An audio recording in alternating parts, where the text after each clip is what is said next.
Sometimes the hardest choice we face is between what others expect of us and what our heart knows is right.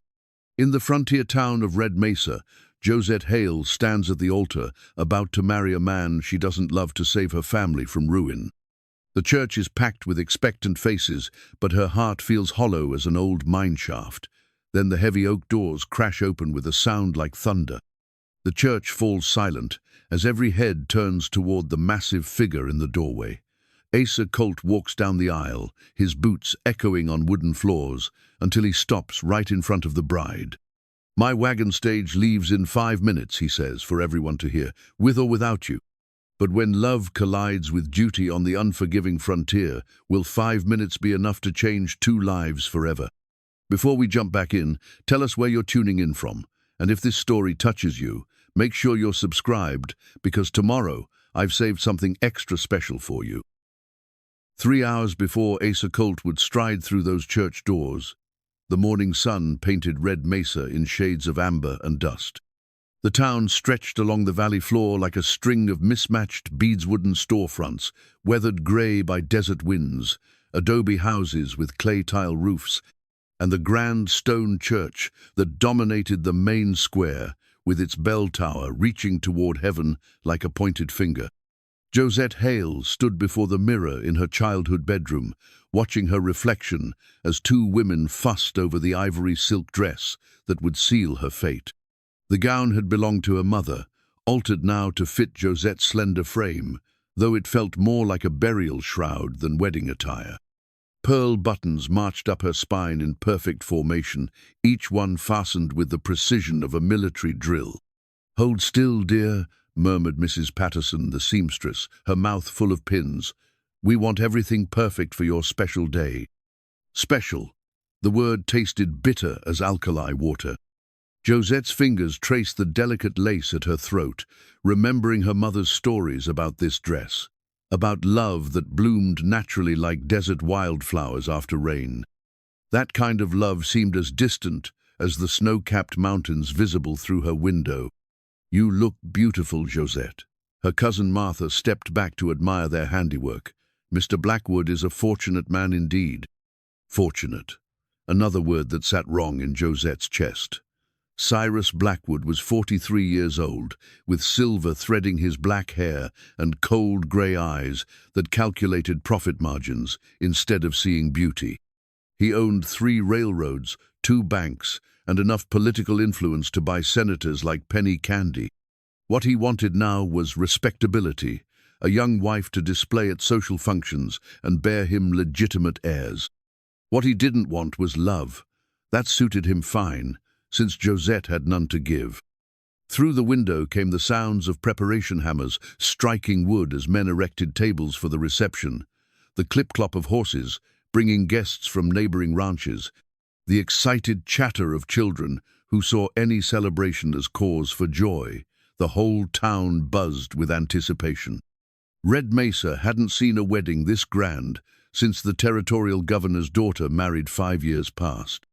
A gentle knock interrupted her brooding. "Come in, Uncle Samuel." Samuel Hale entered slowly, his shoulders bearing the weight of more than his 58 years. Once, he'd been a man of substance, owner of the town's only bank, respected member of the city council, a pillar of the community. Now his brown suit hung loose on his diminished frame, and deep lines carved worry into his weathered face. "You look lovely, my dear." His voice carried genuine affection mixed with something that might have been regret. "Your mother would be proud." Josette turned from the mirror, studying the man who'd raised her after her parents died in the cholera outbreak 12 years ago. Samuel had been more than an uncle. He'd been father, protector, and friend, which made his betrayal all the more painful. Would she? Josette's voice remained calm, though her heart hammered against her ribs. Would mother be proud of her daughter being sold to pay debts? The words struck Samuel like physical blows. He aged another decade in the span of a heartbeat, sinking into the chair beside her dressing table. "Josette, please. You know it's not that simple." "Isn't it?" She moved to the window, gazing out at the preparations that felt more like funeral arrangements. "The banker's ledger tells a clear story, Uncle." Bad investments, loans called in early, creditors circling like vultures. And then Cyrus Blackwood appears. With his solution, marry his niece and all debts disappear. Samuel's silence confirmed what she already knew. The leather-bound ledger downstairs contained the mathematical proof of their desperation. Numbers written in her uncle's careful script, each entry another step toward ruin. Until Blackwood's offer changed everything. There were other options. She continued, her reflection ghost-like in the window glass. I could have taken the teaching position in Denver. We could have sold the house, started fresh, somewhere new. And lived in poverty? Samuel's voice cracked with emotion. Josette, you're 22 years old. You deserve better than scraping by on a teacher's wages, better than watching everything your father built crumble to dust. I deserved a choice. The words hung between them like smoke from a dying fire. Outside, a mockingbird ran through its repertoire of borrowed songs, each one beautiful but never truly its own. Josette understood that feeling. Tell me about him, she said finally. About Asa. Samuel's head jerked up as if she'd slapped him. What? Asa Colt, the boy you sent away 3 years ago. Josette turned from the window, her blue eyes steady and uncompromising. The one you paid to leave town and never come back. Color drained from Samuel's face. How did you? I found the bank draft. Your handwriting, Asa's signature. $500 and a promise never to contact me again. She moved closer, her silk skirts whispering across the wooden floor. Did you really think I'd never discover the truth? Samuel stood abruptly, pacing to the far wall where Josette's childhood drawings still hung in simple frames. Pictures of horses running free across endless plains, of couples dancing under star-filled skies, of dreams that seemed possible when the future stretched wide as the horizon. Asa Colt was trouble, he said without turning around. Son of a drifter, no prospects, no future. He would have dragged you down with him. He loved me. Love doesn't pay bills or put food on the table. Samuel spun to face her, desperation making his voice harsh. What could he offer you? A life of hardship, following cattle herds from one dusty town to another. You're educated, refined.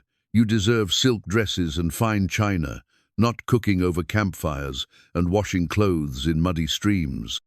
Josette's laugh held no humor. And what does Cyrus Blackwood offer? A gilded cage with silver bars. Security, comfort, a place in society. Everything except happiness. Samuel's shoulders sagged. Happiness is a luxury we can't afford. A commotion outside drew their attention. Through the window, they watched a wagon loaded with wedding gifts roll to a stop in front of the house. Crystal glasses caught the sunlight, throwing rainbow fragments across the dusty street. Expensive offerings from people seeking favor with Cyrus Blackwood silver, tea sets, imported china, bolts of fine fabric. All beautiful, all meaningless. 3 years, Josette murmured. 3 years since you sent him away, and still every sunset makes me think of his smile. Every storm reminds me of his laughter. Do you know what that's like, Uncle? To carry someone in your heart like a sweet ache that never heals. Samuel's own pain showed clearly now. I thought you'd forget. I hoped. He stopped, unable to finish. You hoped I'd learn to love money more than joy. Josette smoothed her skirts, the silk cool and foreign beneath her palms. But some things can't be bought or sold or reasoned away. Mrs. Patterson bustled back in with the veil, its lace as delicate as spider webs.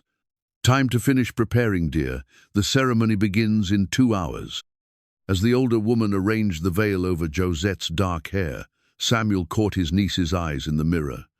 There's something else you should know about Asa Colt. What? He didn't take the money. Josette's heart stopped. What do you mean? The bank draft. It was never cashed. I found it among some old papers last week, still signed, but never deposited. Samuel's voice dropped to a whisper. Whatever his reasons for leaving, it wasn't greed. The revelation hit Josette like a physical blow. All these years, she'd wondered if Asa had chosen money over love, if $500 had been enough to make him abandon what they'd shared. Now she knew the truth he'd left for other reasons, carrying his love like a burden too heavy to set down. "Why are you telling me this now?" she asked. "Because in 20 minutes you'll walk down that aisle and speak vows that can't be undone. I want you to know." Samuel's voice broke completely. "I want you to know that whatever mistakes I've made, they came from love. Misguided, perhaps, but love nonetheless." Josette studied her reflection one final time.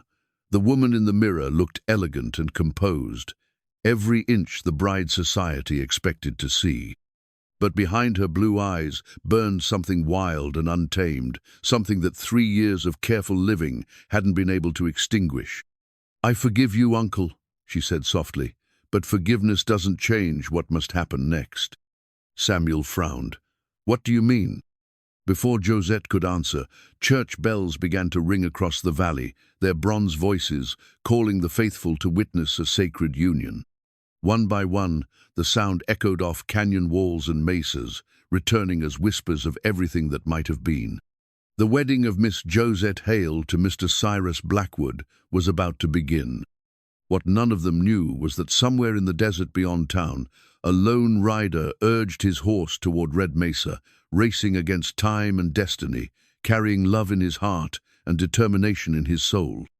The future balanced on a knife's edge, and the smallest breath of wind might send it tumbling in directions no one could predict. The church organ wheezed its opening notes as 200 souls packed into wooden pews, their Sunday best, creating a sea of dark fabric and nervous anticipation. Josette walked down the center aisle on Uncle Samuel's arm, her steps measured and deliberate, despite the chaos in her chest.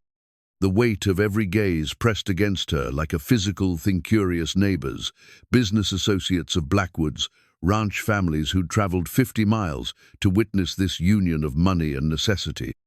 At the altar waited Cyrus Blackwood in his finest black suit, silver watch chain gleaming across his vest like a badge of prosperity. His pale eyes tracked her approach with the satisfaction of a man claiming a prize long coveted. Beside him stood the territorial judge who would perform the ceremony, his weathered face solemn with the gravity of binding 2 lives together. Josette's fingers trembled against her uncle's arm as they reached the front of the church. Samuel's face was pale as cemetery marble, guilt and love warring in his expression as he prepared to give away the girl he'd raised as his own daughter. Behind them, the congregation rustled with expectation, programs fanning faces in the morning heat. "Dearly beloved," Judge Morrison began, his voice carrying to every corner of the packed church, "we are gathered here today to witness the holy union of—" The massive oak doors exploded inward with a crash that seemed to shake the very foundations of the building. Every head turned as one toward the back of the church. Silhouetted against the brilliant desert sunlight stood a figure that seemed carved from the landscape it sprawled, shoulders blocking the doorway, dusty boots planted wide, a black hat shadowing features that had haunted Josette's dreams for 3 long years. Asa Colt. He stood motionless for a heartbeat that stretched into eternity, letting his eyes adjust to the dim interior. Then he began walking down the aisle with the deliberate pace of a man who owned every step he took. His spurs rang against the wooden floor like a death knell, each footfall echoing in the stunned silence.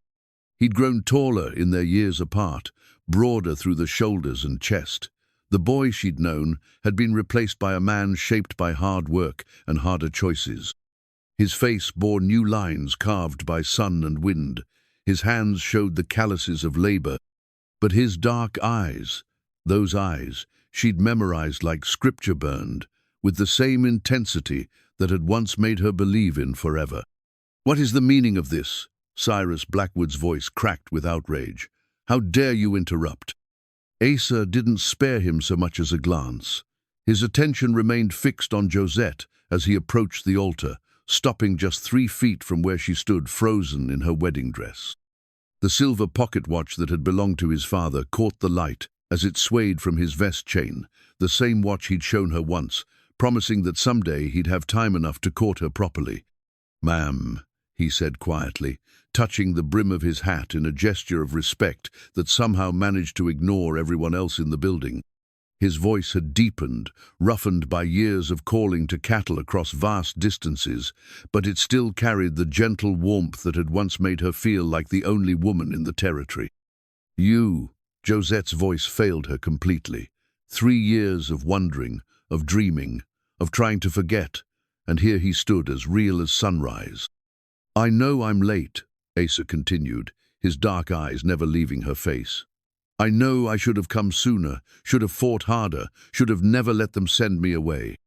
But I'm here now, and I'm asking you to trust me one more time.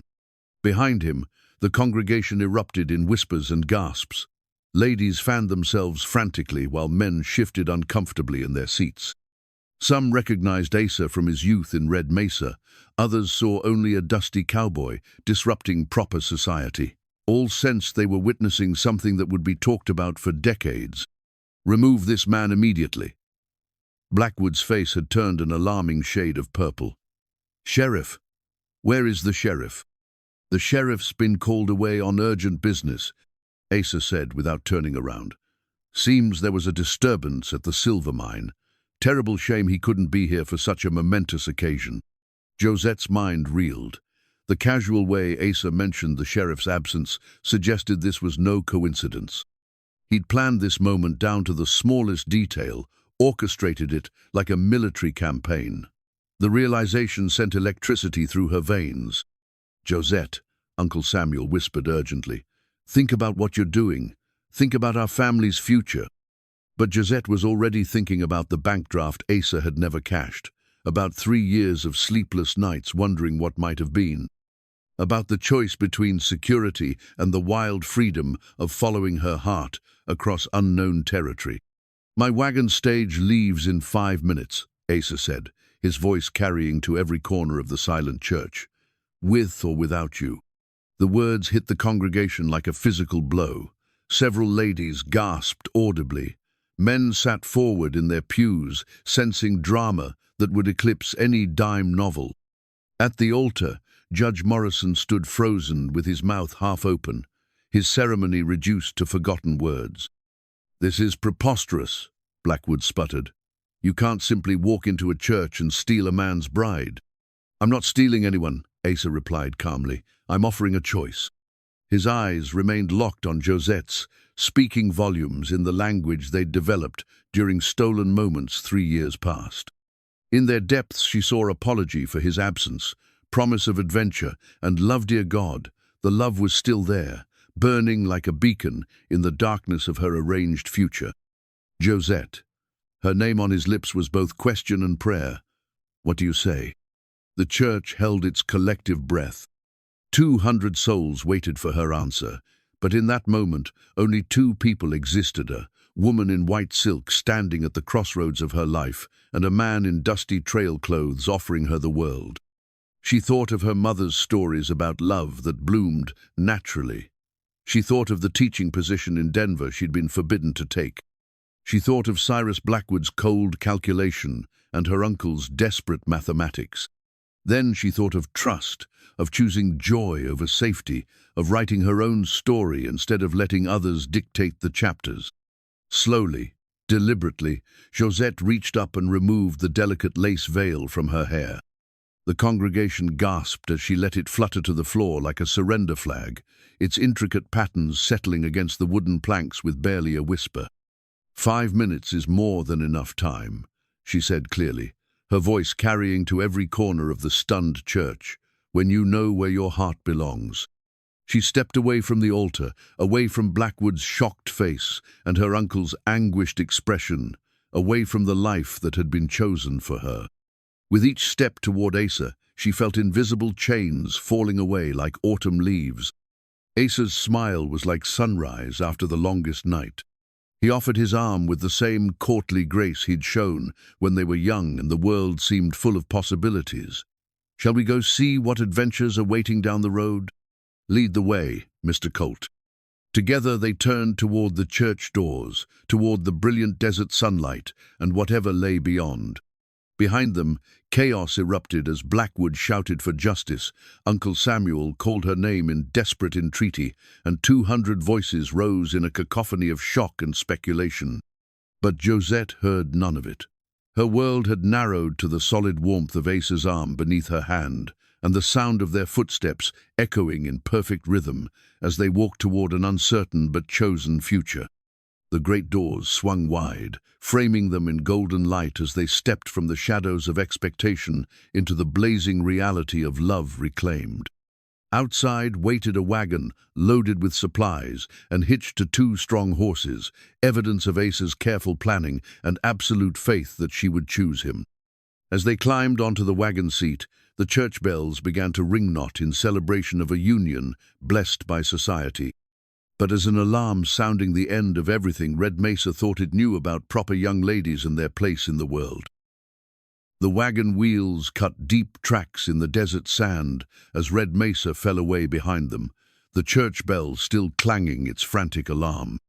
Josette gripped the wagon seat with white knuckles, her wedding dress billowing in the hot wind like a flag of surrender to convention. Every muscle in her body vibrated with the magnitude of what she'd done, abandoning family, security, and respectability for a man she hadn't seen in 3 years, and a future as uncertain as tomorrow's weather. Asa drove with the easy confidence of someone who'd spent his life reading landscapes and calculating distances. His hands were gentle but firm on the reins, guiding the horses along a faint trail that led northeast toward the distant mountains. The silver pocket watch bounced against his vest with each jolt of the wagon, marking time like a metallic heartbeat. "Where are we going?" Josette asked, having to raise her voice above the wind and the creak of leather harness. "Colorado Territory," Asa replied without taking his eyes from the trail ahead. "I've got a claim up there, good water, sweet grass, land that'll support cattle and dreams both. It's about a week's hard travel if we push steady and don't run into trouble. And if we do run into trouble?" His smile was grim. "Then we deal with it when it comes. Right now, we need to put as much distance as possible between us and whatever Blackwood's cooking up." As if summoned by his words, the sound of galloping hooves echoed off the canyon walls behind them. Josette twisted in her seat to see a cloud of dust rising from the direction of Red Mesa riders and coming fast. "How many?" Asa asked, already urging the horses to greater speed. "I can't tell, the dust's too thick, but it looks like more than just a search party." Asa's jaw tightened. "Blackwood moves faster than I figured, probably offered a bounty to every man in town with a horse and a gun." The wagon lurched as they hit rougher ground, but the horses were strong and fresh. Asa had chosen them well-matched pair of bays with the wind and stamina for long distances. Still, they were pulling a heavy load against mounted riders with blood up and money on their minds. "There," Asa pointed to a narrow canyon opening ahead. "If we can reach those rocks, we'll have cover and better defensive ground." The pursuing riders were gaining steadily, their shouts carrying on the desert air. Josette could make out individual figures, now at least 6 men, maybe more, riding hard and carrying rifles. Among them rode Deputy Marshal Hendricks, his badge glinting in the afternoon sun. "They've got law with them," she called over the thunder of hooves and wheels. "Bought law," Asa corrected grimly. "Hendricks has been in Blackwood's pocket since the railroad came through. He'll call this kidnapping and try to take you back by force if necessary." The canyon mouth loomed ahead, its red stone walls promising shelter but also potential trap. If their pursuers reached the entrance before they could find a way out the other side, they'd be pinned like cattle in a pen. Asa guided the wagon between towering sandstone formations, their walls rising like cathedral spires on either side of a narrow passage barely wide enough for the vehicle. The hoofbeats behind them echoed strangely in the confined space, multiplied and distorted until it sounded like an army of pursuit. "There," Josette pointed to a wider area ahead, where the canyon opened into a natural amphitheater. "We could make a stand there." "That's exactly what I was thinking." Asa's eyes found hers. And in that moment she saw not just the boy she'd known, but the man he'd become, someone who'd learned to read danger and make hard choices without flinching. "But I need you to know what you're risking. These men aren't playing games. If shooting starts, then we'll face it together." Josette's voice was steadier than she felt, but the words came from some deep well of certainty she hadn't known existed. I chose this path, Asa. I chose you. Whatever comes next, I'm not running anymore. He reined the horses to a halt in the center of the amphitheater, where ancient flood patterns had carved smooth benches in the rock and sparse vegetation clung to life in the shade. It was defensible ground cover from multiple directions and only one way in or out. "Can you shoot?" he asked, reaching under the wagon seat to pull out a rifle and a cloth bundle that proved to contain ammunition. "Uncle Samuel taught me. I'm not Annie Oakley, but I can hit what I aim at." "Good enough." He handed her the rifle, their fingers brushing in the exchange. The touch sent electricity up her arm. 3 years hadn't dimmed the connection between them. "Stay low, pick your targets, and don't hesitate. These men aren't here to discuss the weather."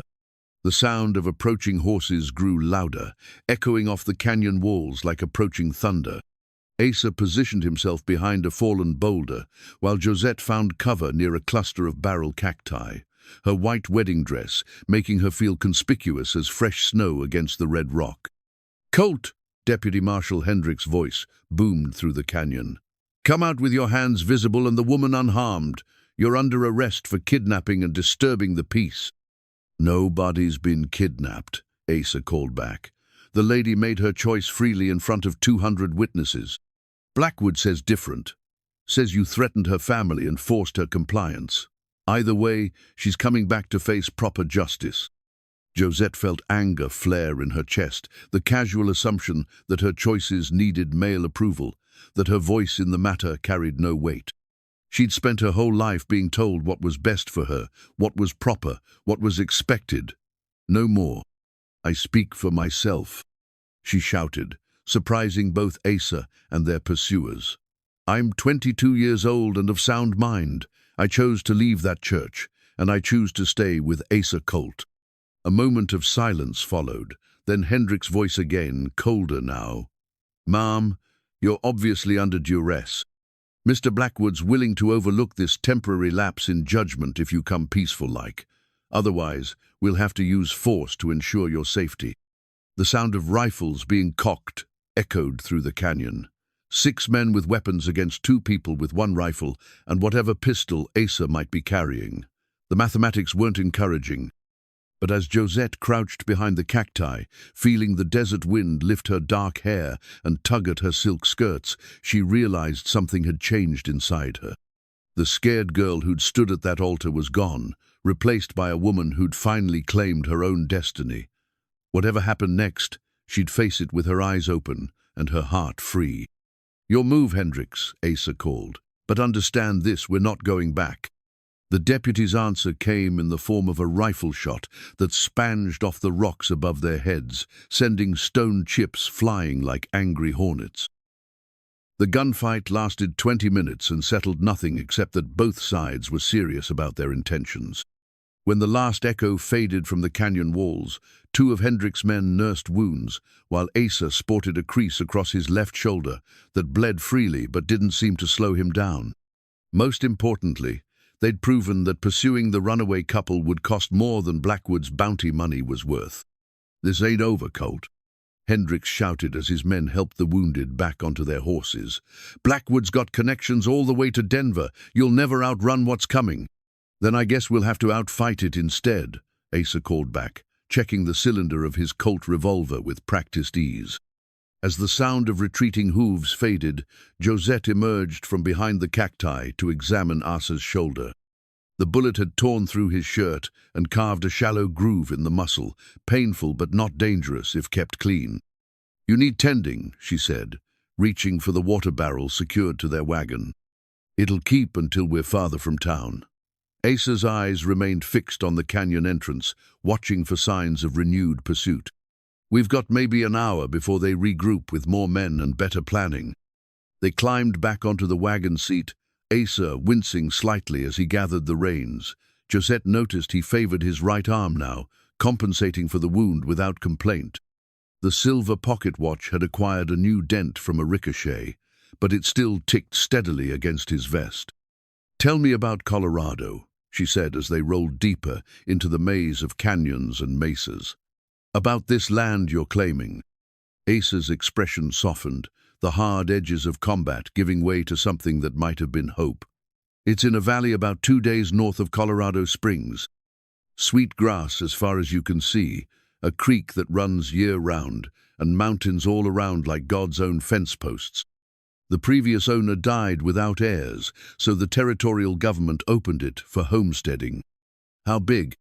640 acres. If I can prove it up properly, build a house, run cattle, show that I'm making the land productive. He glanced at her sideways. It's not Red Mesa society, Josette.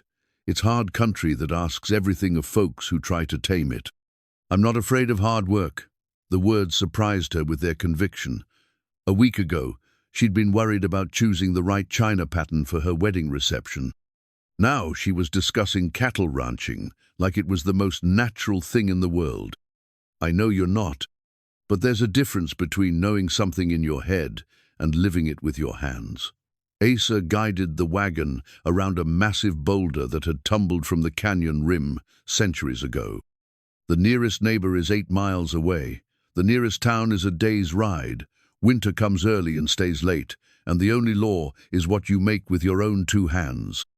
Josette thought about this as they traveled, the reality of her choice beginning to settle like sediment in still water.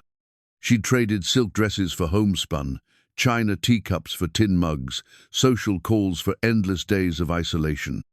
But she'd also traded security for freedom, predictability for adventure, and empty respectability for love. They stopped at sunset beside a natural spring that bubbled up from underground and created a small oasis in the desert waste. Cottonwood trees provided shade while their horses drank deeply, and Asa finally allowed Josette to clean and bandage his shoulder wound. "Hold still," she murmured, tearing strips from her silk petticoat to make proper dressings. The fabric was expensive and beautiful, imported from San Francisco at considerable cost. Now it served a more practical purpose. "I'm sorry," Asa said quietly as she worked. "For getting shot, that's hardly your fault.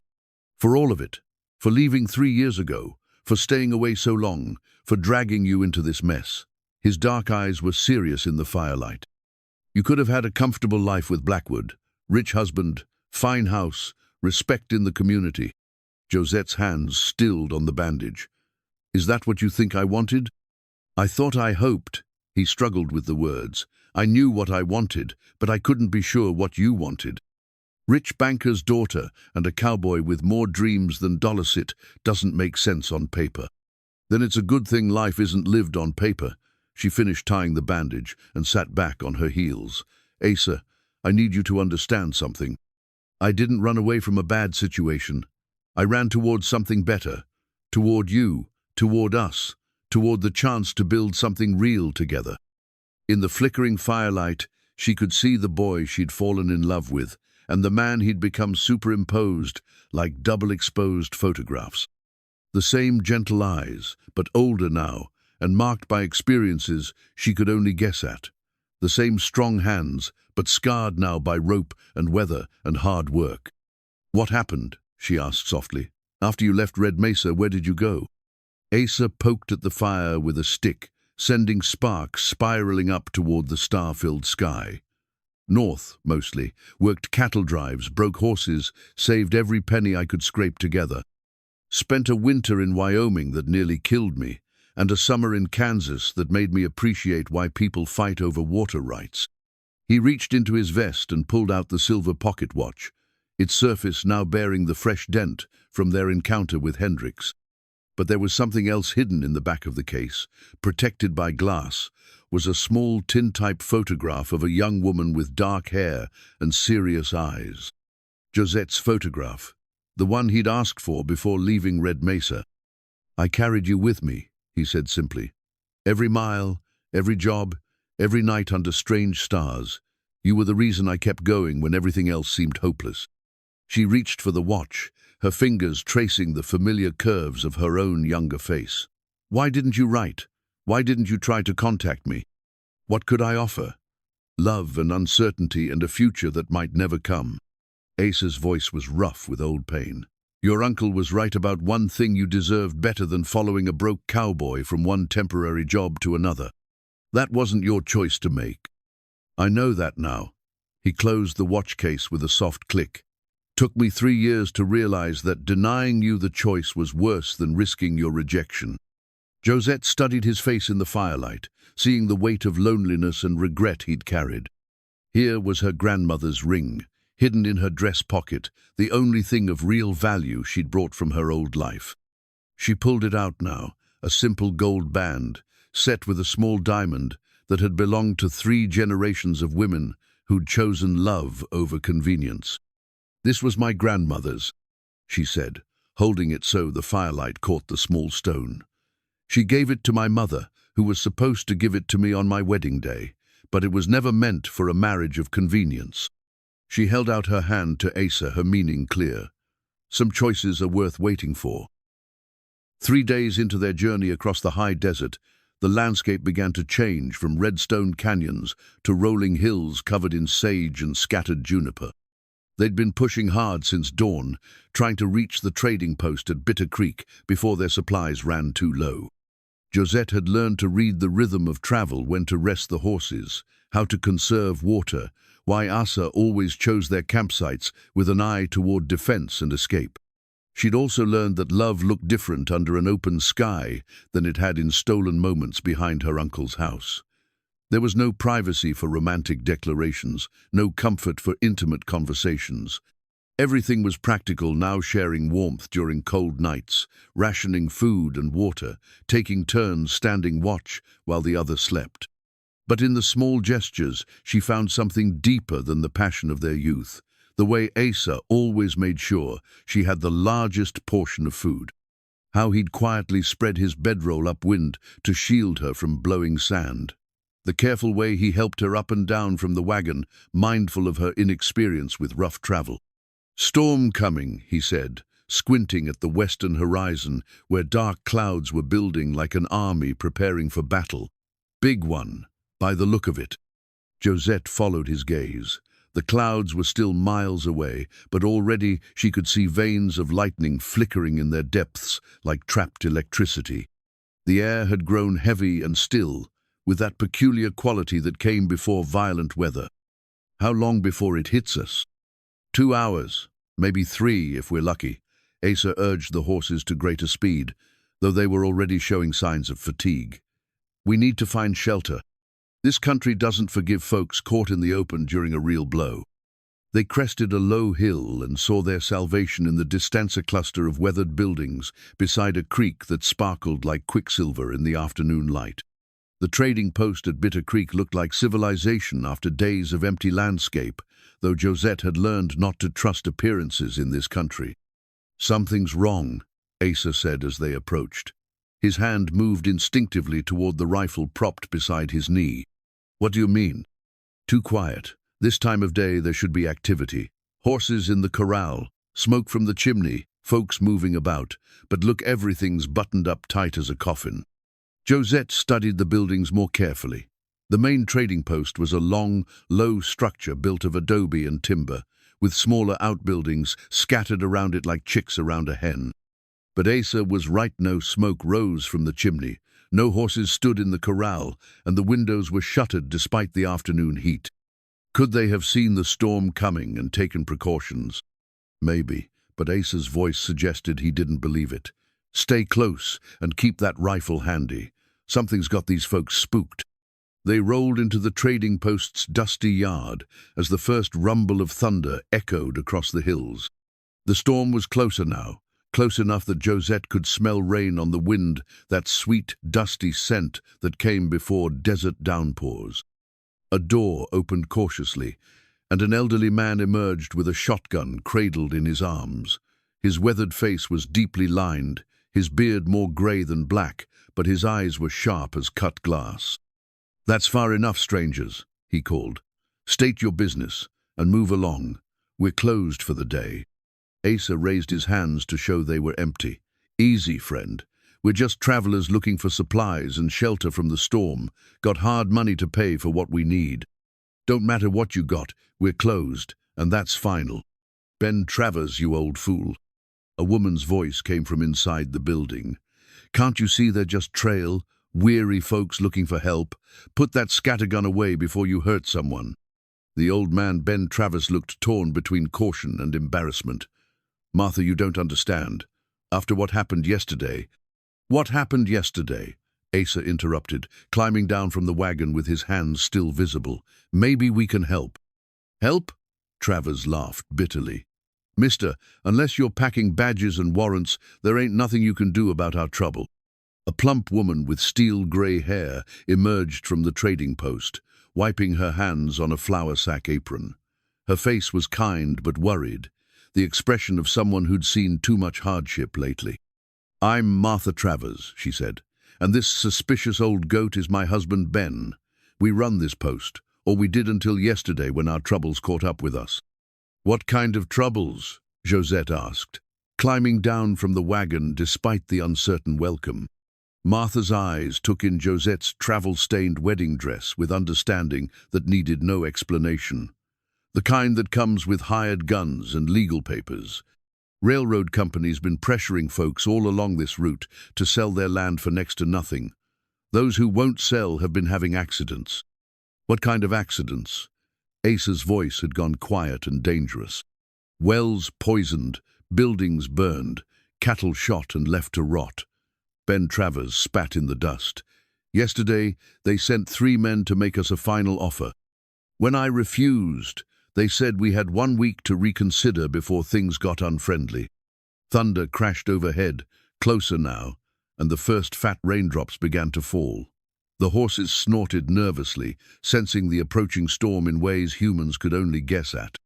"Ben, get those folks inside before we all get soaked," Martha said. "Storm or no storm, I won't have it said that Martha Travers turned away travelers in need." They hurried the horses into the stable and carried their essential supplies into the trading post just as the sky opened up. Rain came down in torrents, turning the dusty yard into a temporary lake and drumming against the roof like 1,000 impatient fingers. Inside, the trading post was warm and welcoming despite the Travers' troubles. Shelves lined the walls, stocked with everything. Frontier travelers might need ammunition, preserved food, tools, fabric, medicine. A pot of stew simmered over the fire, filling the air with the rich scent of beef and vegetables. "Railroad company, you said." Asa accepted a cup of coffee from Martha, his expression thoughtful. "Which one?" "Rocky Mountain and Pacific," Ben replied. "Big outfit with connections all the way back to Washington. They're building a spur line through this country, and our post sits right where they want to put their depot." Josette felt ice form in her stomach. "Rocky Mountain and Pacific, that's one of Cyrus Blackwood's companies." The Travers exchanged glances. "You know Blackwood?" Martha asked.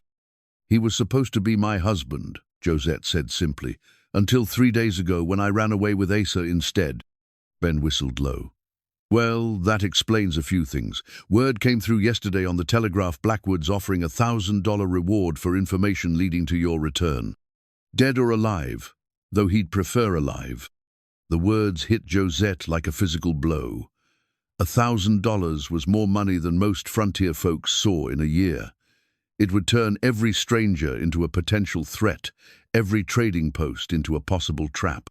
"That's not the worst of it," Martha said quietly. "The men who came here yesterday, they had a photograph. A wedding picture taken in Red Mesa just before the ceremony was interrupted. They know exactly what you both look like." Outside, lightning flashed and thunder shook the building. But the storm inside Josette's heart was worse, the growing realization that their escape had made them targets in a game much larger and more dangerous than she'd imagined. The storm raged through the night, turning creeks into rivers and trails into muddy traps. By morning, the world looked washed clean, but their situation had grown more complicated. Ben Travers had spent the dark hours pacing and muttering, while Martha worked quietly at her stove, cooking breakfast with the methodical precision of someone using familiar tasks to manage fear. "Can't stay here," Asa said over coffee that was strong enough to wake the dead. "Every hour we linger puts you folks in more danger." "And where will you go?" Ben asked. "Every trading post, every town, every ranch between here and Colorado will have that photograph by now. Blackwood's got the telegraph lines humming with your descriptions." Josette fingered the compass rose necklace that Asa had given her the night before, a simple silver pendant on a leather cord, nothing fancy but beautiful in its plainness. He'd carved it himself during the long winter in Wyoming, he'd said, thinking of her and the direction his life needed to take. "There are other ways to travel," she said quietly. "Paths that don't go through towns or trading posts." "Indian trails," Martha nodded. "But that's dangerous country for white folks, especially now. There's been trouble with renegade bands all summer." "More dangerous than Blackwood's bounty hunters?" Asa asked. Ben considered this. "Maybe not, but you'd need a guide, someone who knows the old routes, and you'd need to travel light, no wagon, just what you can carry on horseback." "I know someone," Martha said suddenly. "My nephew Tommy's been trading with the Ute bands for years. Speaks their language, knows their ways. He might be willing to guide you for the right price." "Where is he?" "Should be coming through here today or tomorrow. He runs a circuit through this country, carrying goods to the remote settlements." Martha refilled their coffee cups. "Course, that's assuming you're willing to trust your lives to a half-breed kid who's never been more than 50 miles from where he was born." The sound of approaching horses interrupted their conversation. Ben grabbed his shotgun while Asa moved to the window, peering through a gap in the shutters. "3 riders," he reported, "coming in slow and careful like they're expecting trouble." "That'll be Tommy," Martha said with relief. "He always brings 2 pack animals when he's making the circuit." But when the riders came into full view, Josette's blood turned to ice water. The man in the lead wasn't the young guide they'd been expecting. It was Deputy Marshal Hendricks, his badge glinting in the morning sun. Behind him rode 2 men she didn't recognize, both carrying rifles and wearing the hard expressions of professional manhunters. "Back door," Ben whispered urgently. "Through the storeroom there's a trail that leads up into the rocks." Asa was already gathering their supplies, moving with the quick efficiency of someone who'd learned to pack fast and travel light. "What about you folks? Hendricks won't believe you haven't seen us." "We'll handle Hendricks," Martha said grimly. "Been dealing with his type for 30 years. You just worry about getting away clean." Josette grabbed the few personal items she'd brought from Red Mesa, her mother's Bible, a daguerreotype of her parents, and the compass rose necklace that already felt like a talisman. Everything else would have to be left behind, including the wedding dress that had become both symbol and burden. "This way." Ben led them through the cluttered storeroom toward a door that opened onto the hillside behind the trading post. "Follow that deer trail up through the rocks. About 2 miles north, you'll find an old line shack that's been abandoned for years. Wait there until dark, then decide your next move." "We can't thank you enough," Josette began, but Martha cut her off with a fierce hug. "Don't thank us, child. Just live free and love true. That's thanks enough for any decent person." They slipped out the back door as Hendricks and his men approached the front. Josette could hear the deputy's voice, carrying on the morning air, demanding information with the authority of bought law and unlimited resources. The climb up through the rocks was treacherous, made worse by loose stone and patches of mud left by the night storm. Josette's town-bred legs burned with the effort, but she pushed on without complaint. Behind them, she could hear raised voices from the trading post, Ben's stubborn denials and Hendricks' growing frustration.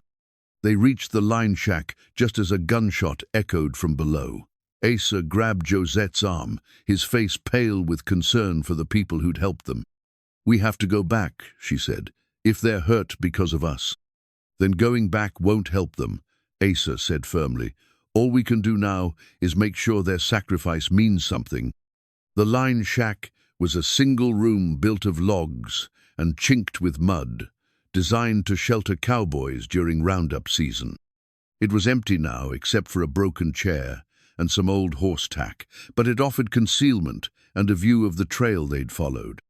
Through the single window, they watched Hendricks and his men search the area around the trading post. One of them had found the tracks their horses had left in the mud, but the rocky ground above had concealed their actual direction of travel. "They'll figure it out eventually," Asa said. "Hendricks isn't stupid, just corrupt. We need to keep moving." Where? Every trail leads to somewhere they'll be watching. Asa studied the compass rose necklace around her throat, its silver surface catching the filtered sunlight. Martha was right about the Indian trails. It's dangerous, but it might be our only chance. Without a guide? I spent 2 years working for a trader up in Montana. Learned some tracking, some wilderness skills. Not enough to make me an expert, but maybe enough to keep us alive. Josette looked out at the vast wilderness stretching toward the distant mountains. Somewhere out there lay Colorado, and the land Asa had claimed, the future they'd dreamed of building together. But between here and there stretched hundreds of miles of territory, where a wrong turn could mean death from exposure, hostile tribes, or the endless pursuit of men who saw them only as a bounty to be collected. "We'll need different clothes," she said practically. "I can't travel rough country in silk and petticoats." Asa smiled, the first genuine smile she'd seen from him since their escape from Red Mesa.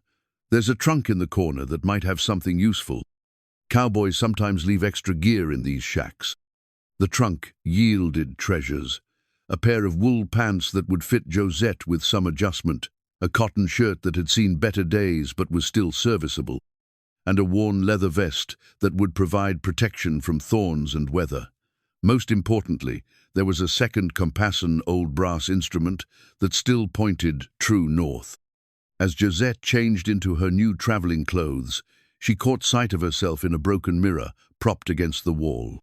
The elegant young lady from Red Mesa was gone, replaced by someone who looked capable of surviving whatever the wilderness might throw at her. "Ready?" Asa asked. She tucked the compass rose necklace inside her shirt, feeling its weight against her heart like a promise. "Lead the way, Mr. Colt. Let's go find our future." They traveled for 3 days through country so wild it seemed untouched by human hands, following game trails and creek beds that led steadily north toward Colorado territory. Asa's wilderness skills proved better than he'd claimed. He found water when the creeks ran dry, identified edible plants when their food supplies dwindled, and read the landscape like a book written in stone and sage. But it was the 4th morning that changed everything. They'd made camp in a hidden canyon where a spring bubbled up from underground, creating a small pool surrounded by cottonwoods. Josette was washing their clothes in the clear water, while Asa studied an old map he'd carried since his Montana days, trying to calculate their position and plan their route. "Someone's coming," he said suddenly, his hand moving to his rifle. Josette listened but heard nothing except wind in the trees and the gentle splash of water over stones. "Are you sure?" "Single rider, moving careful, like through the rocks above us, been shadowing us for the last hour." Asa's eyes never left the canyon rim. "Could be a scout for a larger party, or someone traveling alone who's curious about strangers in his territory." The rider appeared on the eastern rim, like a figure materialized from the red stone itself, a young man mounted on a paint horse, carrying a rifle across his saddle, but not pointing it in any threatening manner. His skin was sun-darkened, his black hair worn long beneath a battered hat, and his clothes were the practical mix of white man's goods and Indian craftsmanship that marked him as someone who lived between two worlds. "You folks lost?" he called down, his voice carrying clearly in the morning air. "Just passing through," Asa replied, keeping his own rifle visible but not aimed. "Looking for the trail north to Colorado Springs." The young man laughed. "Colorado Springs is 200 miles that direction, and there ain't no trail where you're headed. Nothing but badlands and Apache hunting parties for the next 50 miles. He guided his horse down into the canyon with the casual skill of someone who'd been riding rough country since childhood. Up close, Josette could see he was younger than he'd first appeared, maybe 25, with intelligent dark eyes and the lean build of someone who lived by his wits and wilderness skills. "Name's Tommy Brennan," he said, touching the brim of his hat to Josette. "My Aunt Martha at Bitter Creek said I might run into you folks up here." Relief flooded through Josette. "You're Martha's nephew the guide," she mentioned. "That'd be me." But Tommy's expression was serious, despite his casual manner. "Though I got to tell you, guiding you to Colorado ain't going to be as simple as Martha figured. Things have changed since you left the trading post." "What do you mean?" Asa asked. Tommy dismounted and let his horse drink from the spring. Hendricks and his boys tore that place apart, looking for sign of which way you went. When they couldn't find nothing useful, they got frustrated and rough. Ben tried to run them off with his shotgun. Josette's heart clenched. Is he? He's alive, but just barely. Hendricks put a bullet in his leg and would have done worse if Martha hadn't pulled a derringer and backed them down. But that ain't the worst of it. Tommy pulled a folded paper from his vest pocket, not wanted posters this time, but something that looked like a survey map covered in red ink markings. What is it? Asa asked. Railroad survey map. Fell out of one of Hendricks' saddlebags during the ruckus. Martha managed to grab it before they noticed. Tommy spread the map on a flat rock where they could all see it clearly. Take a look at this. The map showed the territory from Red Mesa north to the Colorado border, with a planned railroad route marked in red ink. But it wasn't the route that made Josette's blood run cold. It was the detailed surveys of specific land parcels, each one marked with ownership information and estimated values. And there, circled in red ink with notes written in a careful hand, was Asa's Colorado claim. Section 18, Township 12 North, Range 4 West. Tommy read aloud. 640 acres, proven water rights, excellent grass, strategic location for depot construction, current claimant, Asa Colt, address unknown. Estimated value for railroad purposes, $50,000. The numbers hit like a physical blow. $50,000 more money than most people saw in a lifetime, enough to build a railroad empire or buy a small army. That's impossible, Asa said. It's just ranch land. Good grass and water, but nothing special. Tommy pointed to a series of dotted lines that crossed directly through Asa's property. See these marks? That's the planned route for the main line from Denver to California. Your land ain't just good for ranchingits, the perfect spot for a major depot and switching yard. Control that property, and you control rail traffic through the entire territory. Josette studied the map more carefully, seeing her worst fears confirmed in red ink and careful surveying. This isn't about a jilted groom seeking revenge. It never was. What do you mean? Asa asked. Cyrus Blackwood didn't want to marry me for love or even respectability. He wanted to marry me to get information about you, about your land claim. The pieces were falling into place with horrible clarity. Uncle Samuel must have mentioned your Colorado property when he was negotiating the marriage terms. Blackwood realized what it was worth and saw a way to eliminate a potential obstacle. Tommy nodded grimly. Makes sense. Marry the banker's niece. Get social standing and information both.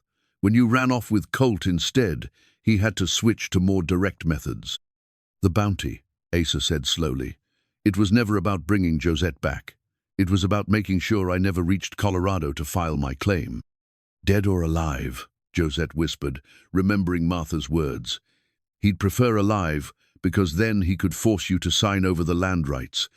But dead would work just as well, harder to file claims from the grave. The spring morning suddenly felt cold, despite the warming sun.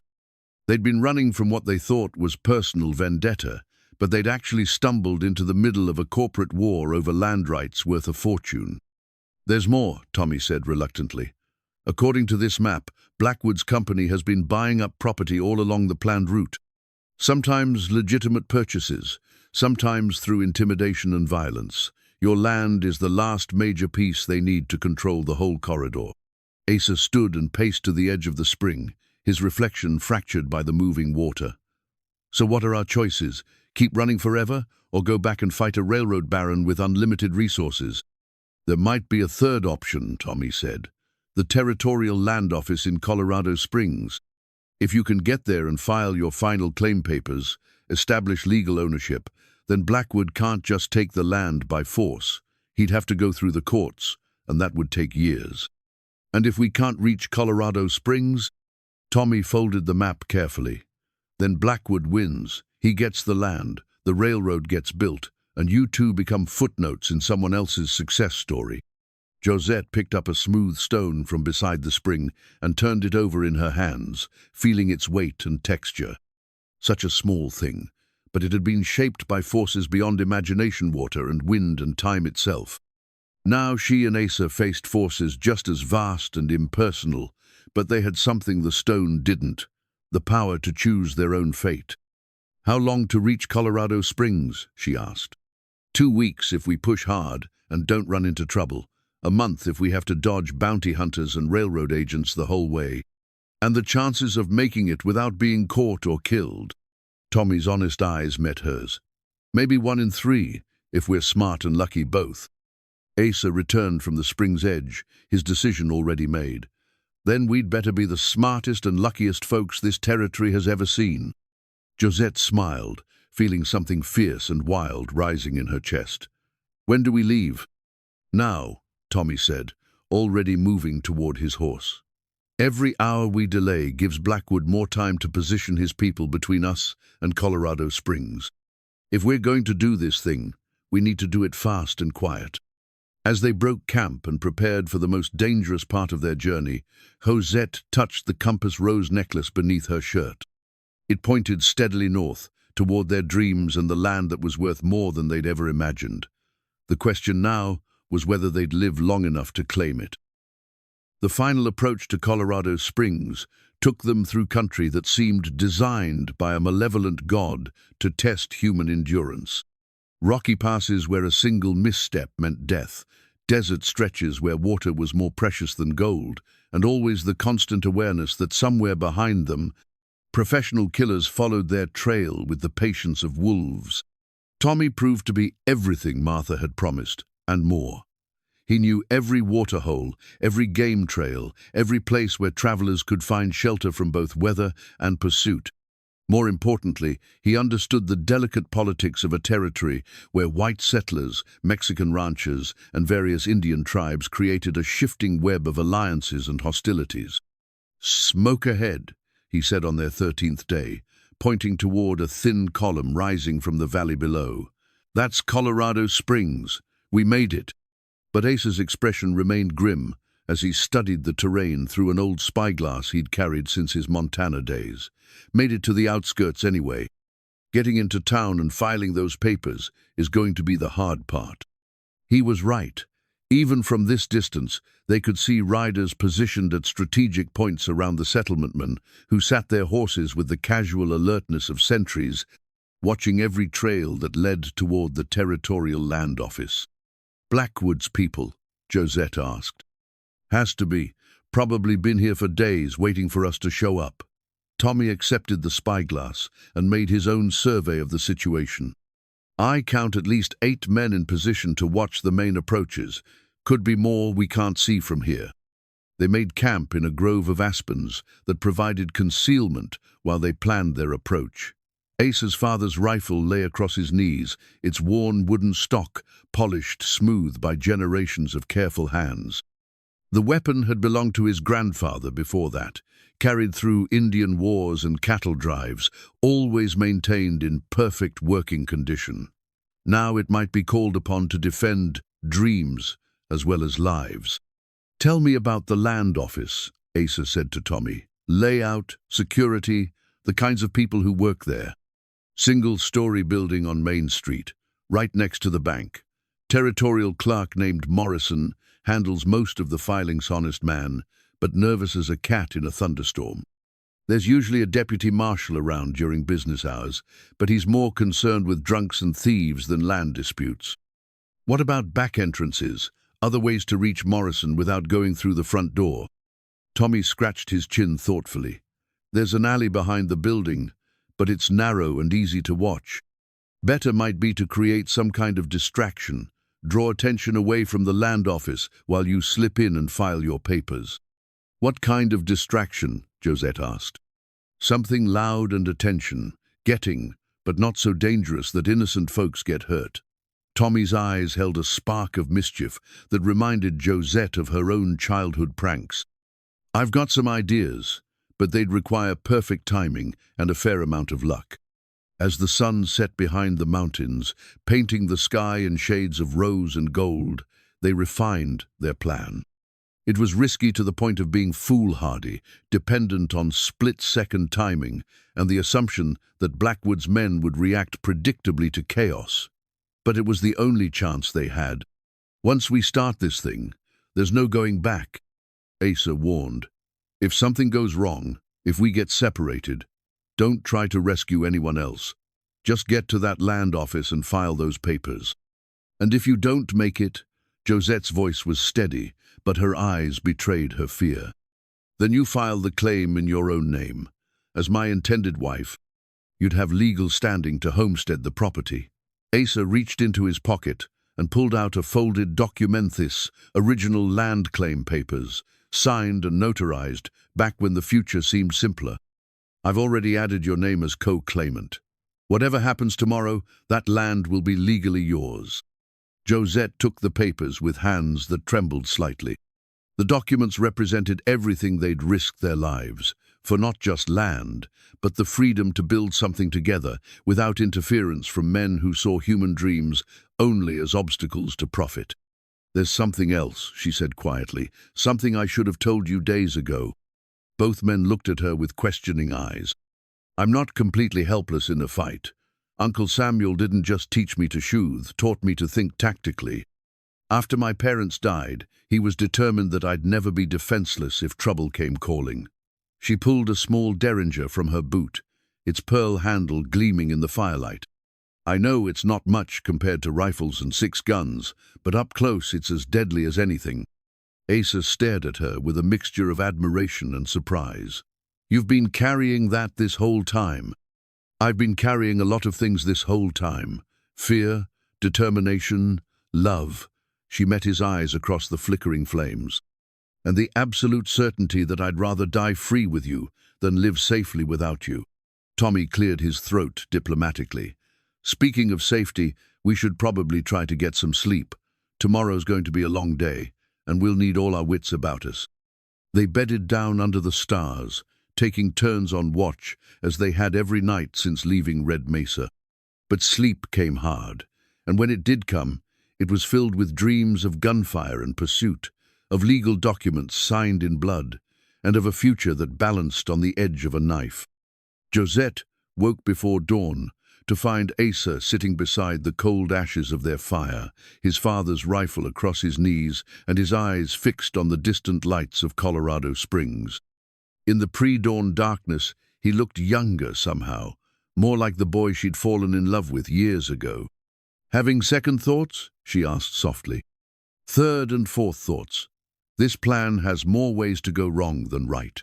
He turned to look at her, his expression serious but resolute. But I keep coming back to the same conclusion. We've come too far to turn back now. Even if it kills us? Even then, some things are worth dying for, Josette. Freedom, love, the right to choose your own path. Those aren't just words. They're what's separate living from merely existing. Tommy stirred from his blankets, instantly alert in the way of men who'd spent their lives in dangerous country. Time? Hour before sunrise, Asa replied. Perfect timing if we move now. They gathered their gear in silence, each person focused on the role they'd play in the coming drama. Tommy would create the distraction that drew Blackwood's men away from the land office.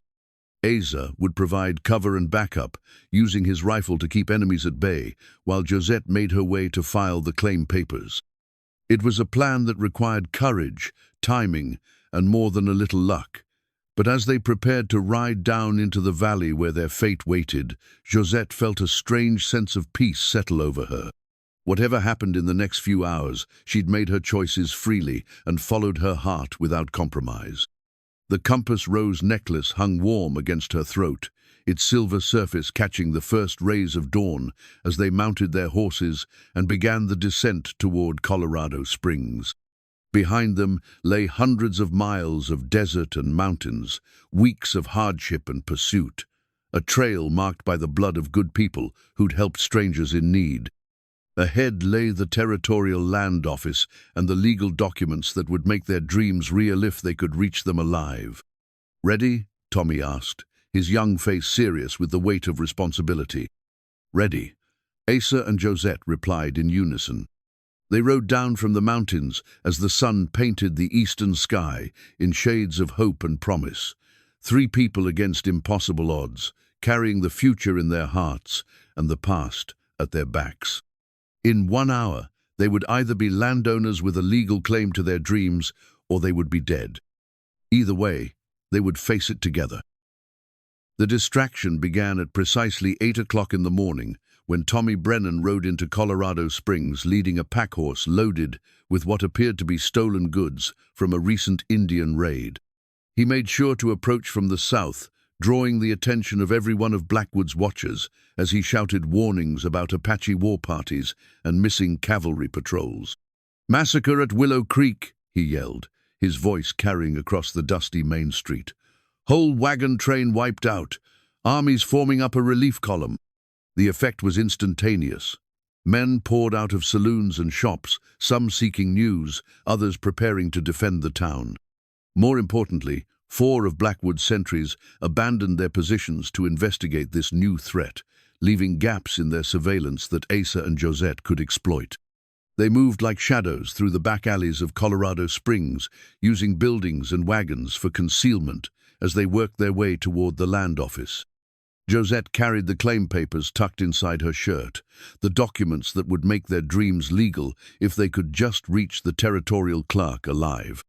"There," Asa whispered, pointing to a narrow gap between 2 buildings that would bring them out directly behind the land office. 50 yards, and we're home free."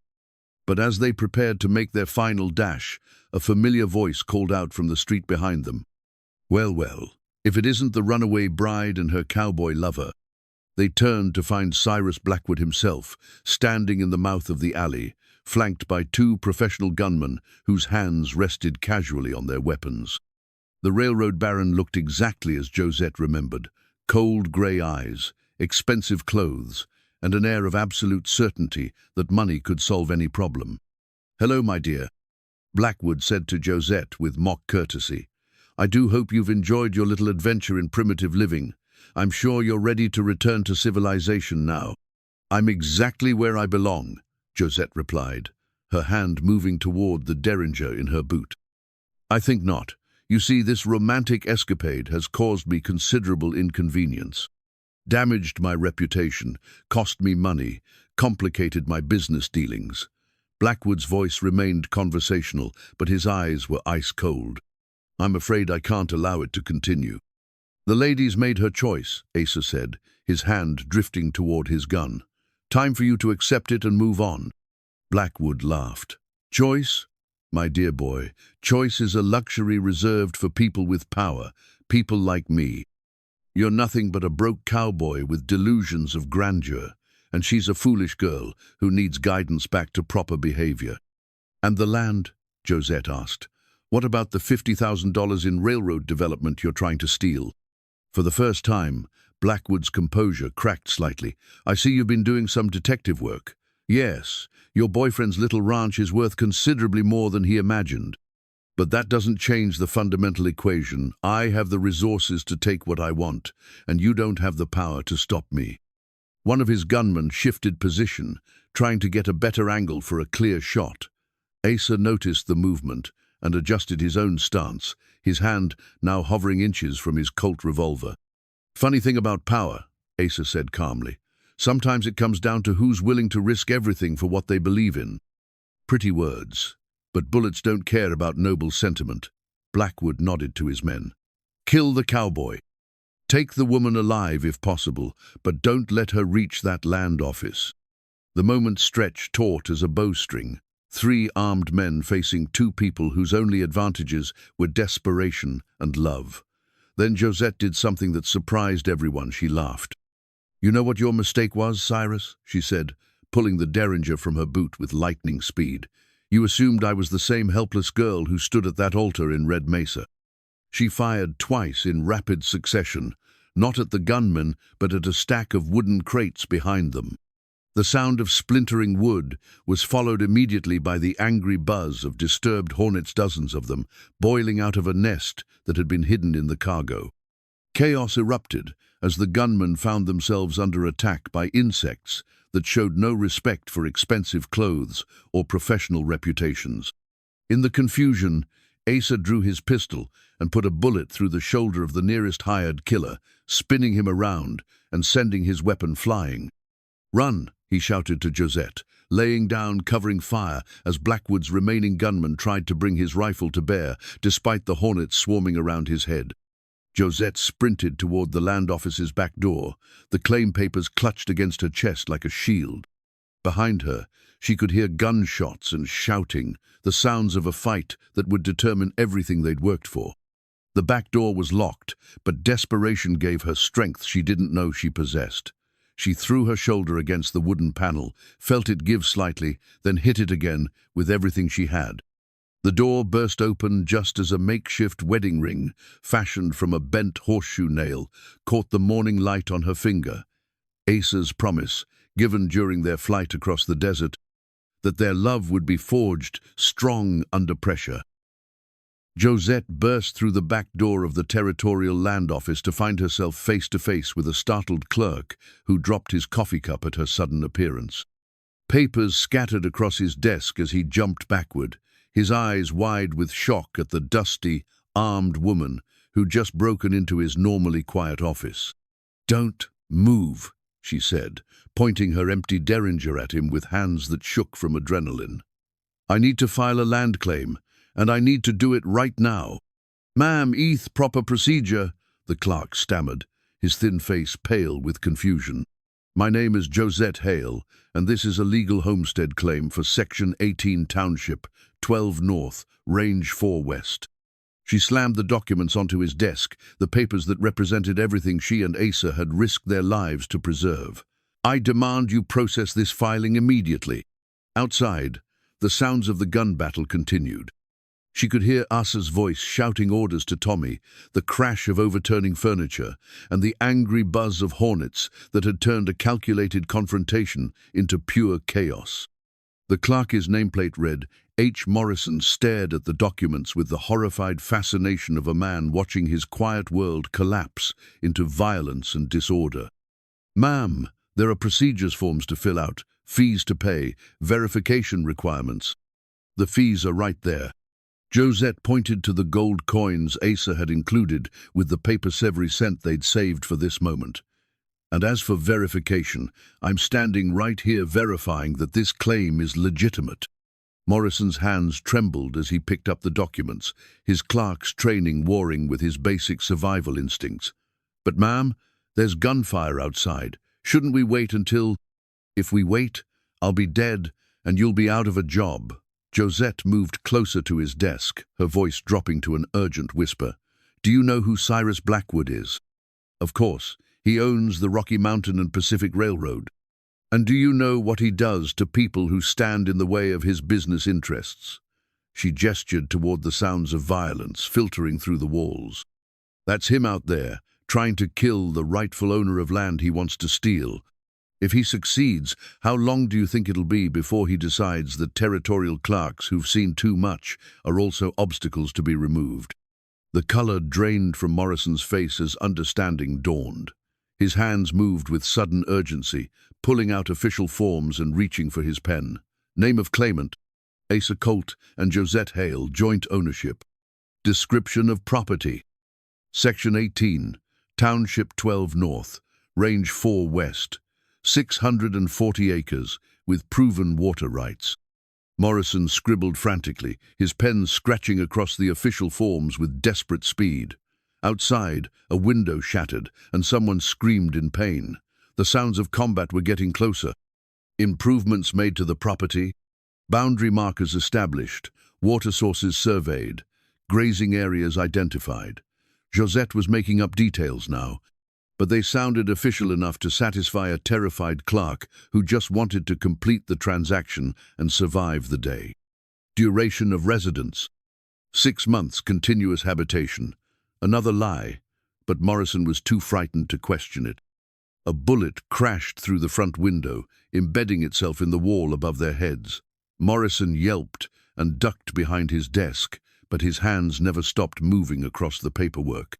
"Sign here," he said, thrusting the forms toward Josette. "And here, and initial there." She signed with a steady hand, despite the chaos around them, each signature bringing their dreams closer to legal reality. As she wrote Josette Hale for the final time, the back door exploded inward, and Asa stumbled into the office, blood streaming from a cut on his forehead, but his eyes blazing with determination. "Is it done?" he gasped. Almost. Morrison was applying the official territorial seal to the documents, his hands shaking so badly he could barely keep the stamp straight. "Just need to record the filing in the official registry and—" The front door burst open, and Cyrus Blackwood strode in, his expensive suit torn and his face dark with rage. His remaining gunman followed, nursing a hornet sting that had swollen his left eye nearly shut. "Stop!" Blackwood commanded. "I forbid this filing. That land claim is fraudulent." Morrison looked up from the registry book, his pen poised over the final entry. "Sir, these documents appear to be in order. I have no legal authority to—" "I'll give you legal authority." Blackwood pulled a small pistol from his vest pocket and aimed it at the terrified clerk. "Step away from that registry book or I'll paint the wall with your brains." Morrison froze, his pen trembling in his hand. The official deed stamp lay on the desk beside the completed forms, so close to making their claim legal, but still one signature away from completion. "You're too late, Blackwood," Asa said, though his own gun was empty and his rifle lay somewhere in the alley behind them.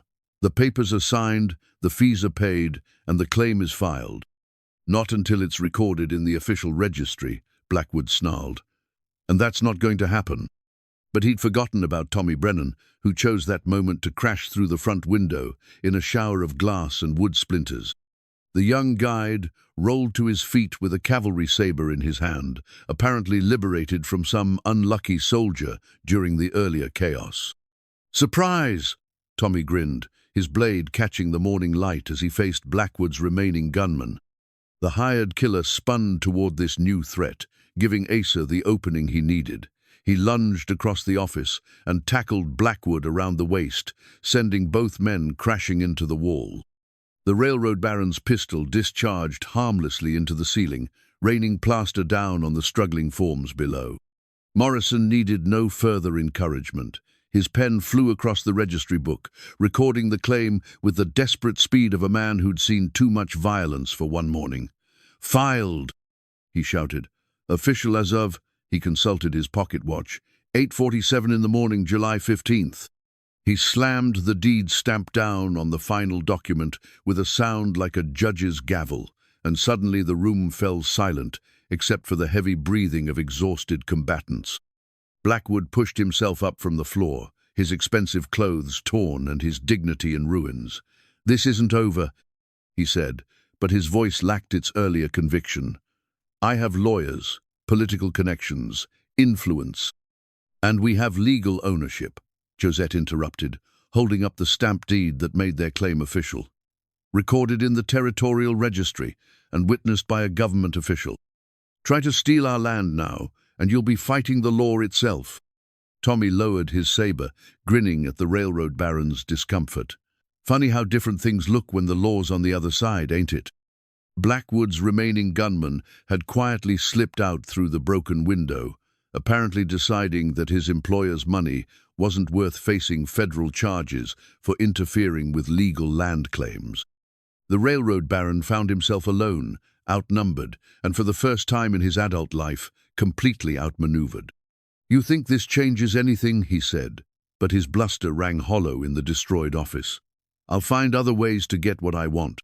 "Maybe," Asa replied, moving to stand beside Josette. "But you'll have to do it legally now. No more hired guns, no more intimidation, no more buying corrupt officials to do your dirty work." Morrison cleared his throat diplomatically. "Sir, as a territorial official, I'm obligated to report this incident to the federal marshal's office. Attempted murder, destruction of government property, interference with legal proceedings, those are serious federal crimes." The last of Blackwood's composure cracked. "You wouldn't dare." "Actually, he would," Tommy said cheerfully. "See, Morrison here's got a brother who works for the Denver newspapers. Be real interesting to see what the territorial governor thinks about railroad barons trying to murder homesteaders and steal their land." Blackwood's face went through several shades of rage before settling on pale defeat. He straightened his torn jacket with as much dignity as he could muster and walked toward the broken doorway. "This isn't finished," he said one final time. "Yes, it is," Josette replied firmly, slipping her hand into Asa's. "We chose love over fear, and we won." As Blackwood disappeared into the morning sunlight, Josette looked around the destroyed land office, broken glass, scattered papers, bullet holes in the walls, and a terrified clerk, still clutching his pen like a weapon. But in her other hand, warm against her palm, lay the official deed to 640 acres of Colorado grassland, where she and Asa could build whatever future they dared to dream.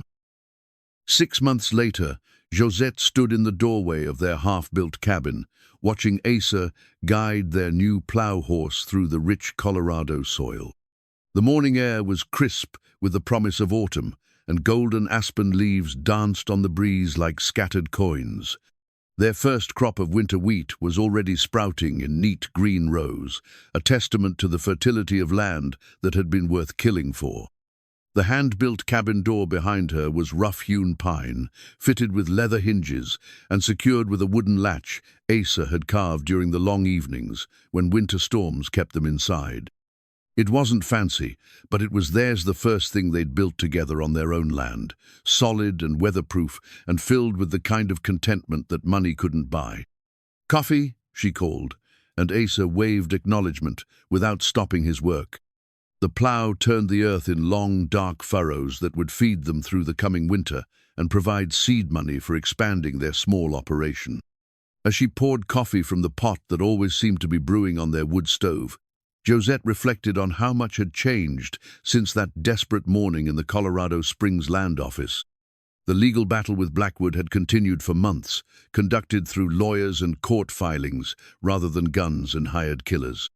But their deed was solid, their claim was legal, and eventually even the railroad baron's vast resources couldn't overcome the simple fact that they owned the land fair and square.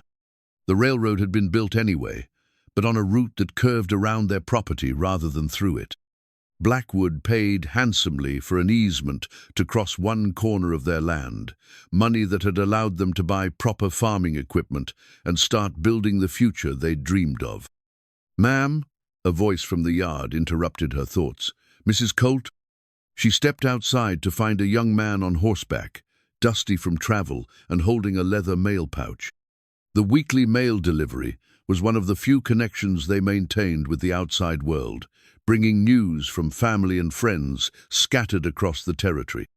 "Letter for you," the rider said, handing her an envelope that bore the familiar return address of Red Mesa. "From Samuel Hale by the look of it." Josette accepted the letter with mixed emotions.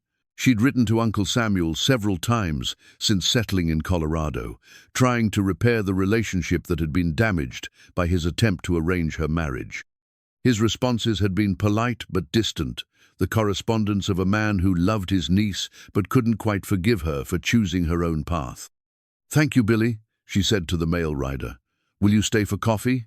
Asa should be finished with his plowing soon." "Much obliged, ma'am, but I've got 6 more stops before dark." Billy touched his hat brim and rode on, leaving Josette alone with her uncle's letter. She opened it carefully, smoothing the pages on the cabin's rough table. Samuel's handwriting was as precise as ever, but his words carried a warmth that had been missing from his earlier letters. "My dear Josette," he wrote, "I hope this letter finds you and Asa in good health and high spirits. I write with news that I believe will bring you joy, though it comes at the end of a difficult chapter in our family's story. You will be pleased to know that the bank has recovered from the crisis that drove me to such desperate measures last spring. The railroad boom has brought prosperity to Red Mesa, and our depositors have returned in greater numbers than ever before. I no longer carry the burden of debt that clouded my judgment during those dark days.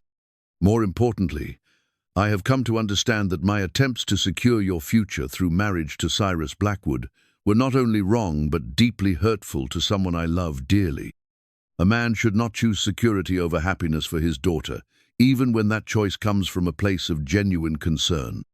I have enclosed a small gift that I hope will serve as both apology and blessing for the life you have chosen.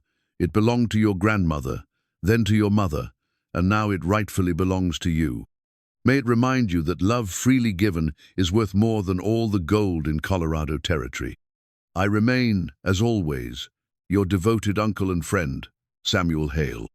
Wrapped inside the letter was a small jewelry box that Josette remembered from her childhood. Inside, nestled in faded velvet, lay her grandmother's wedding ring knot, the simple band she'd brought with her to Colorado, but the elaborate gold and diamond ring that had been the family's most precious heirloom. Tears blurred her vision as she slipped the ring onto her finger beside the bent horseshoe nail that Asa had fashioned during their flight across the desert. The contrast between elegant gold and rough iron seemed to tell the story of her journey from sheltered banker's daughter to frontier wife. "Good news or bad?" Asa asked, stepping through the doorway with his hands and clothes dusty from the fields. "The best," she replied, showing him the letter and the ring. "Uncle Samuel has forgiven us, more than Thaith's given us his blessing." Asa read the letter while she prepared their simple lunch of bread, cheese, and preserved vegetables from their own garden.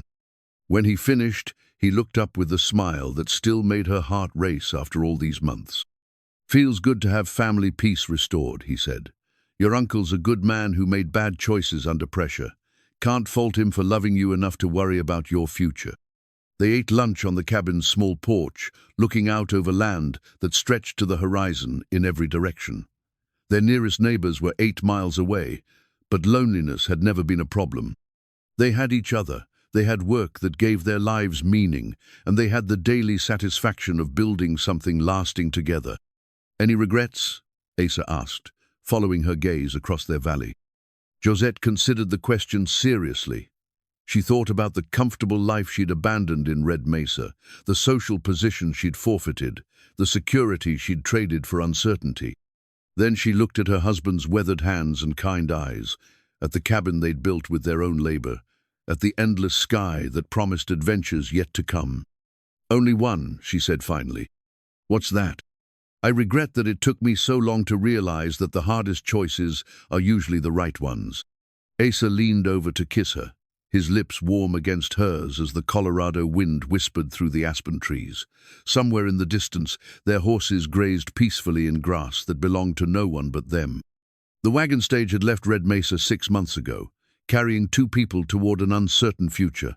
Now they were home, and the future looked as bright and endless as the prairie sky above their heads.